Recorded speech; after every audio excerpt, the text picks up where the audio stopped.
and thank you for tuning in to this edition of Reporter's Notebook. This is actually our second take. I accidentally forgot to press I accidentally forgot to put the mics on. So, and that's not a mistake that you want to make in front of your boss. So I apologize, Mr. Matthew Campbell. This is our executive producer and our guest for today. So, how are you? I'm doing very well. You? I'm doing pretty well considering everything. You know, it's we've had a lot of sunshine the past few days, and that's always good to get that vitamin D in. And one of the things that we were talking about is that you're an Irish whiskey drinker. I like a nice Irish whiskey, yes. My preference is Tullamore. It's a very nice, smooth, blended Irish whiskey, yes. Okay, that sounds too fancy for me. So It's not. it's it's not okay. No, it's not.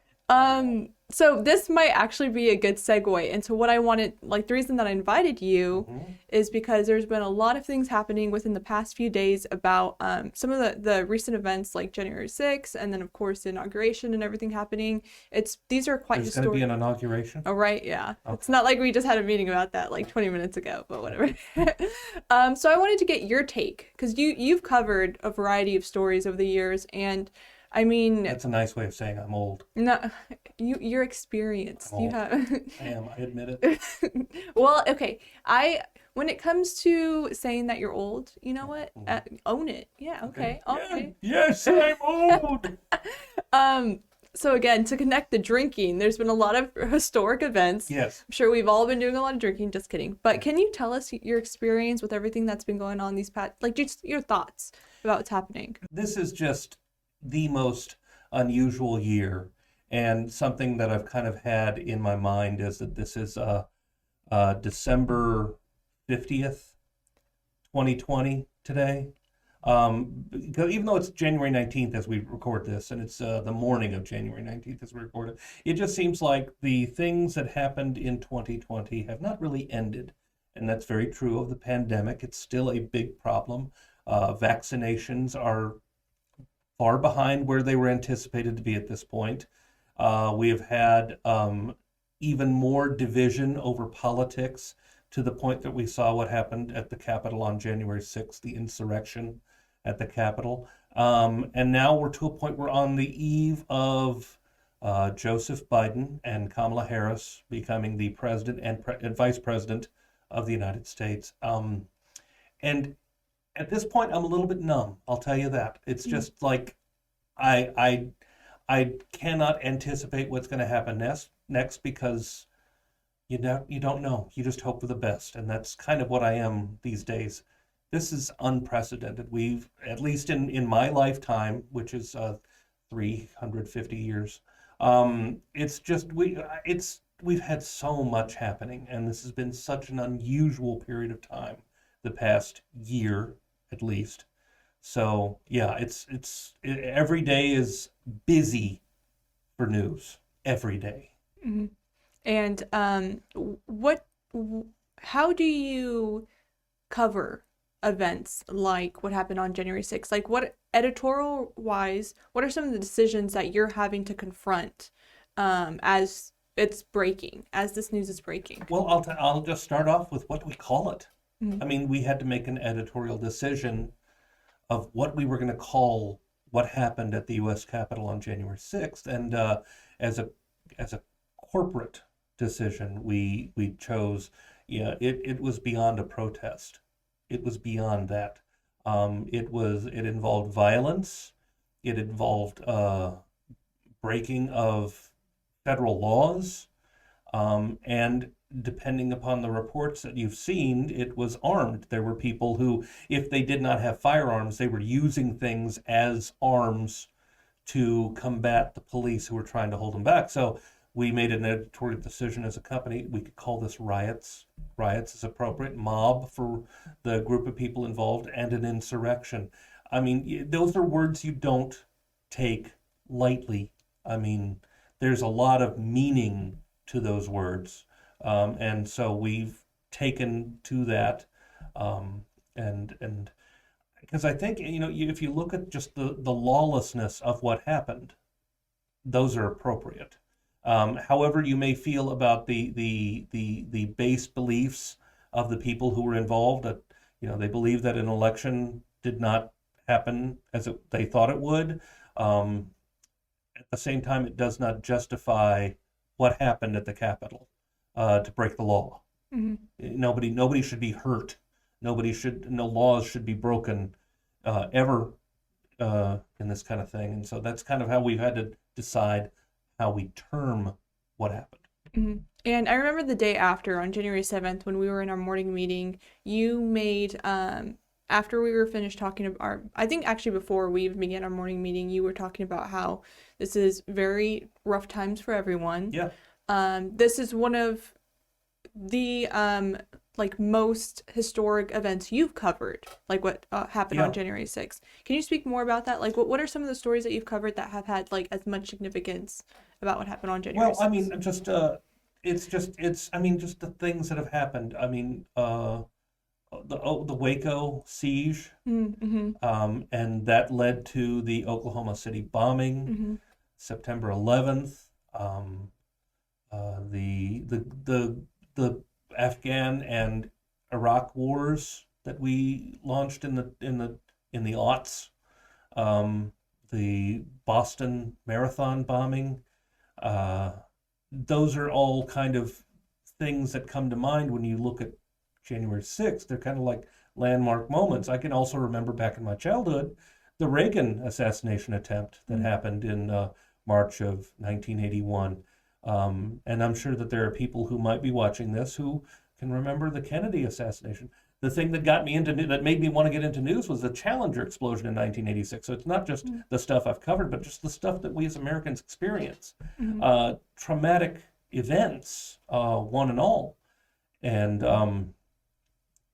that was the thing that because of the medium that we're in, television, and because of the visual and audio elements of digital reporting, we become witnesses to and reporters of these tragedies, these traumatic events.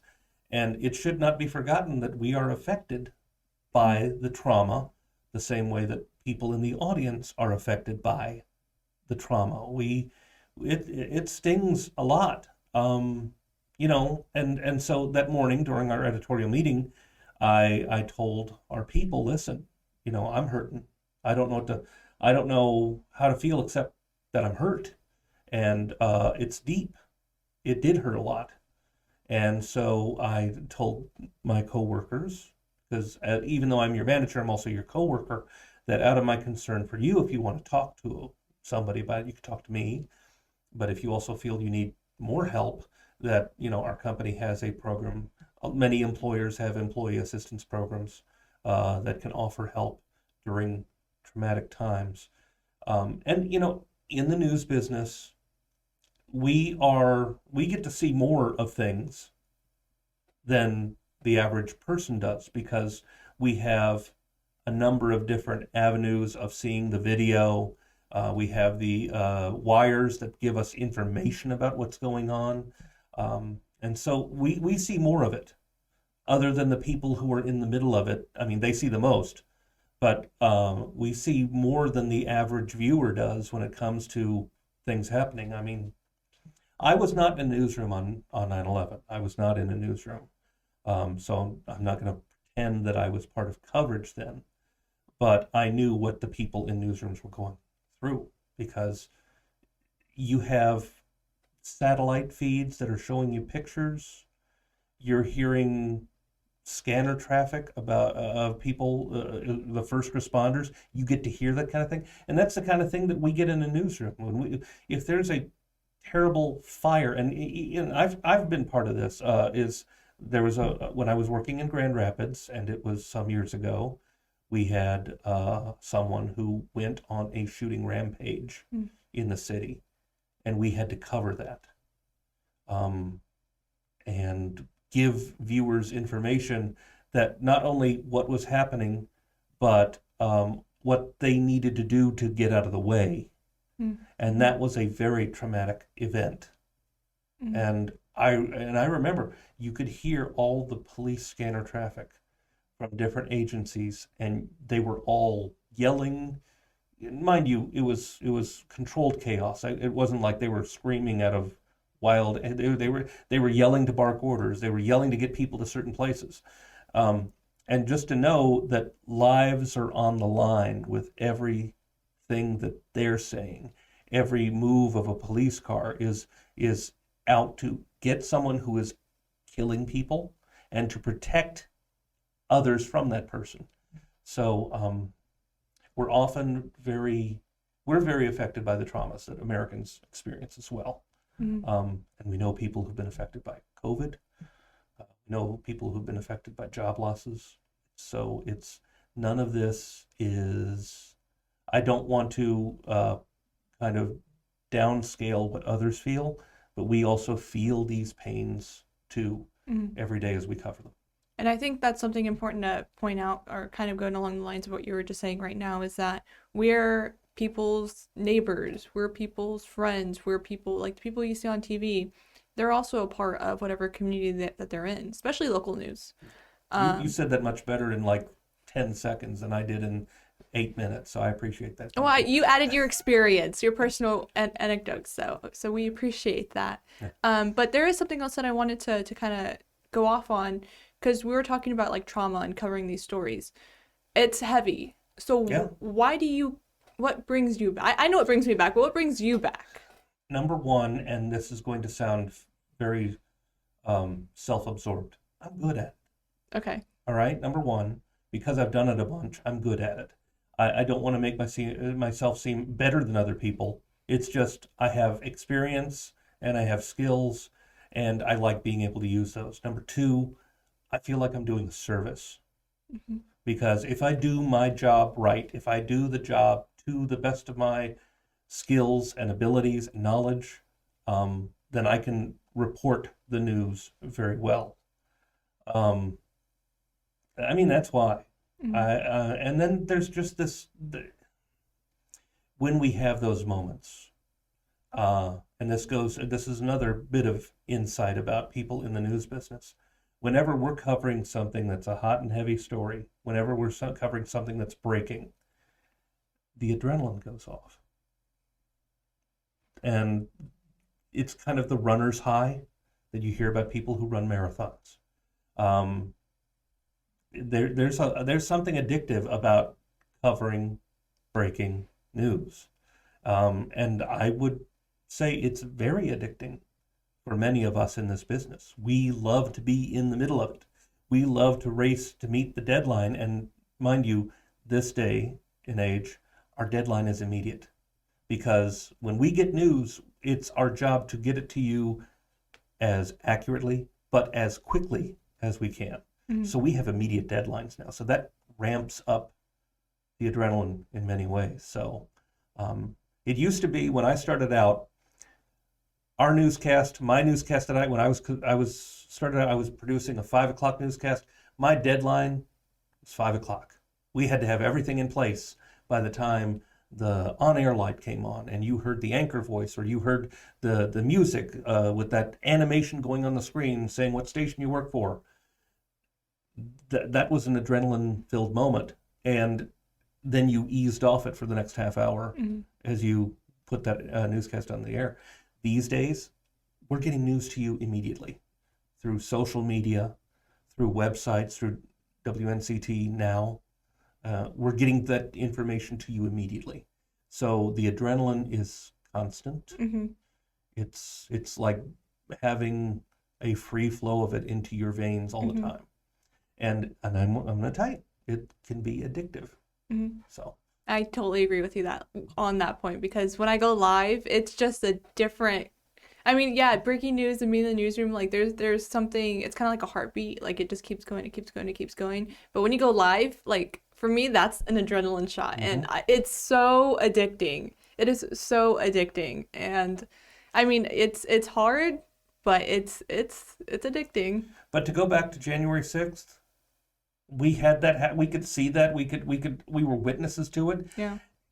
But we couldn't report anything on it. Oh, yeah. You know why? Because we were going to the network. The network had full coverage. And I'm sure, because I wasn't in a newsroom on 9/11, I'm sure that was much the same feeling for people in newsrooms, in local newsrooms on that day too. You are witnessing history unfold, something historic, something unlike any other scene before.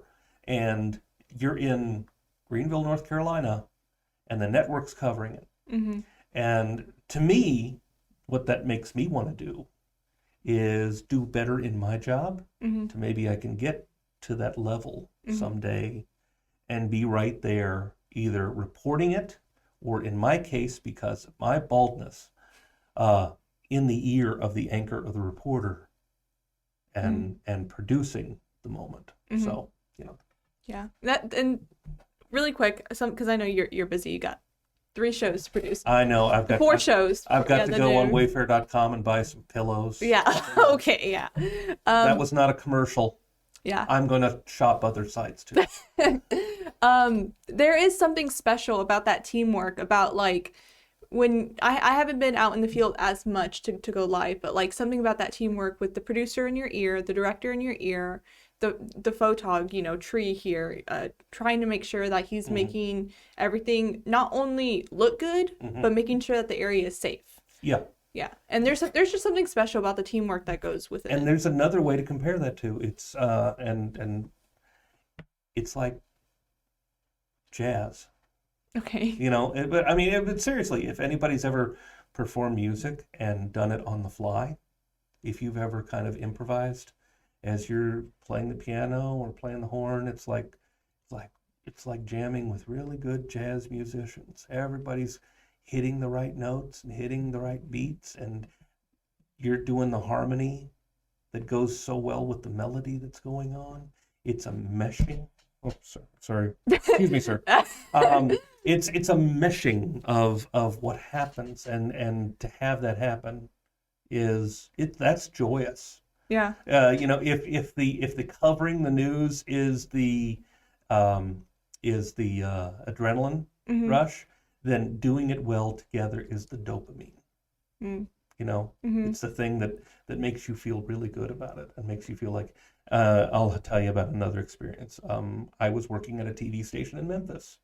Okay. And it was, I was the 10 p.m. central producer, so that was our late news. And we had a big power outage in the city. That sucks. And among the things that lost power was our TV station. So we had to figure out a way to do the 10 p.m. newscast with no power. So we ran a cable to our microwave truck. It's a truck. We have a mast on it, and it uses a microwave to send a signal, a TV signal, to either the tower at our station, but that was out, or to the tower, our broadcast tower that sends out our signal over the entire air.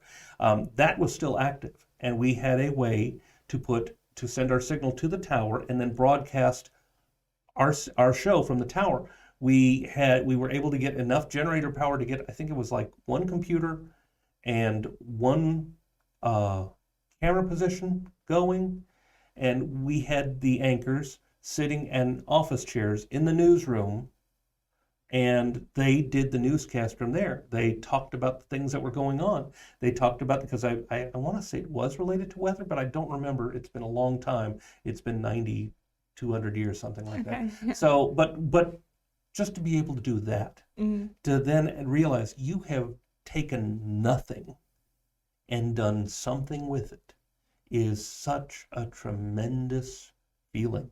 And the fact that you do it with people who are using every ounce of their professionalism is tremendous. That's a glow kind of feeling that doesn't go away for a few days. I like that too.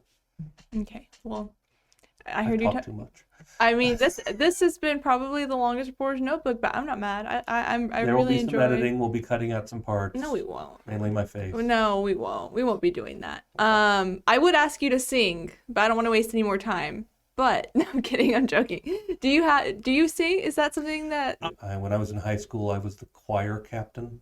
Oh, and so this is serious. The choir president, not captain. Mind you, there was no line of succession behind me as choir president, which there probably should have been because I don't know, I might have been impeached. But no, but my choir teacher in high school was not happy, I don't think, that I did not want to continue music when I got into college because I wanted to be a news guy. So I kind of have laid low, but one of these days I'm going to be ending up on America's Got Talent, and hopefully I'll get that golden buzzer. Okay, well, thank you so much. Thank you to everyone. If you made it this far to the end of Reporter's God help Notebook, you are our #1 fans. We appreciate it. Thank you so much. All right, everyone. Thank you for tuning in to this edition of Reporter's Notebook, and I hope everyone has a wonderful evening.